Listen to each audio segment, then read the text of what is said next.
10x performance just ஒரு செட்டிங்கை flip பண்ணி எப்படி பண்ணுறதுங்கிறத இந்த வீடியோவில் பார்ப்போம். இதை இமேஜின் பண்ணுங்கள்.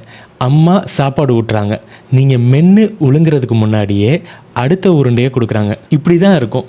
கிளையண்ட்டுட்டேருந்து வர்ற ரெக்வஸ்ட்டை எலாஸ்டிக் லோட் பேலன்சர் டவுன் ஸ்ட்ரீமில் இருக்கிற EC2 இன்ஸ்டன்ஸுக்கு ரெக்வஸ்ட்டை சென்ட் பண்ணும்போது புரியல, புரியும்படி சொல்கிறேன். லோட் பேலன்சரை டிஃபால்ட் செட்டிங்கில் விட்டிங்கன்னா உங்கள் லோட் பேலன்சர் ரவுண்ட் ராபின் அல்காரிதத்தை யூஸ் பண்ணும்.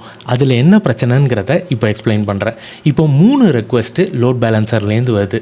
மொதல் ரெக்வஸ்ட்டை ஃபஸ்ட் இன்ஸ்டன்ஸுக்கும், ரெண்டாவது ரெக்வஸ்ட்டை செகண்ட் இன்ஸ்டன்ஸுக்கும், தேர்ட் ரெக்வஸ்ட்டை தேர்ட் இன்ஸ்டன்ஸுக்கும் அசைன் பண்ணும். அது பிரச்சனை இல்லை. 2 மினிட்ஸ் கழித்து 3 புது ரெக்வஸ்ட் வரும்போது இங்கே கவனிச்சிங்கன்னா மொதல் இன்ஸ்டன்ஸும் மூணாவது இன்ஸ்டன்ஸும் ஏற்கனவே வந்த ரெக்வஸ்ட்டை இன்னும் ப்ராசஸ் பண்ணி முடிக்கலை.